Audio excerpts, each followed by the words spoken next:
everyone, welcome to Home Cooking with me Hema Subramanian. Are you craving for some nice crispy evening tea time snacks? Well, here is a great classic Andhra street food, Punugulu.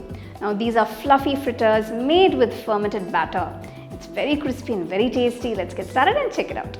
The first step is to soak the rice and Urad Dal separately. I've already soaked them and kept them ready here. Using a 250 ml measuring cup, I have taken 1 cup of rice and 3/4 cup of Urad Dal. Wash both the ingredients thoroughly, then soak them in separate bowls with water for about 4 hours.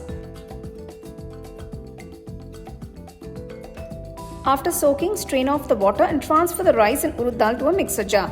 Since I'm using a mixer jar, I'm grinding them in batches, but if you're using a wet grinder, you can grind everything at once.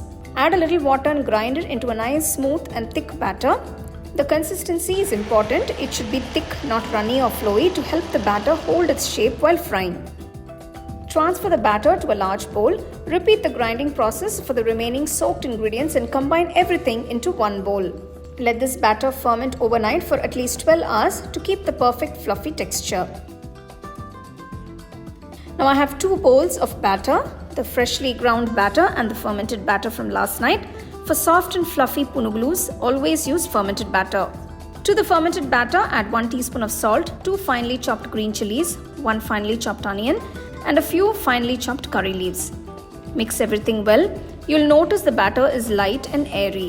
This is the key to achieving the soft punugulu. Remember to add salt just before frying to avoid over fermentation. Heat enough oil for deep frying in a kadai. To check if the oil is hot enough, drop a small pinch of the batter into it. If it floats up instantly, the oil is ready. Gently drop small balls of the batter into the hot oil.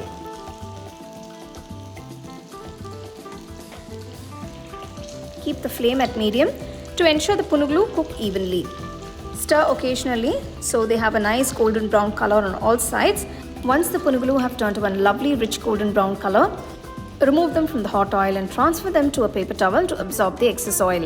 This delightful snack is perfect for tea time or as an evening treat.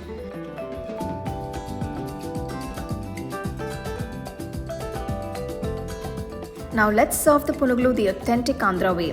Place the punugulu on one side of the plate. Sprinkle some idli powder on top.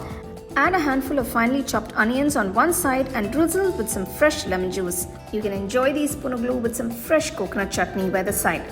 There you go, each bite of these crispy fritters is best enjoyed with a mix of chutney and onions.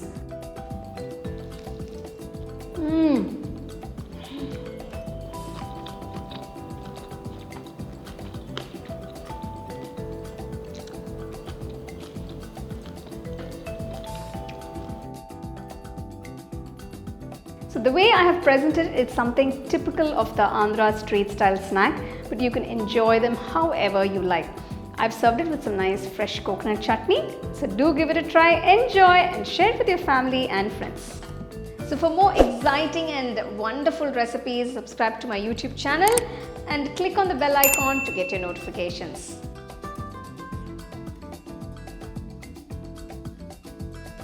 The second edition of the home cooking book is now available on Amazon as well as on shop.homecookingshow.in.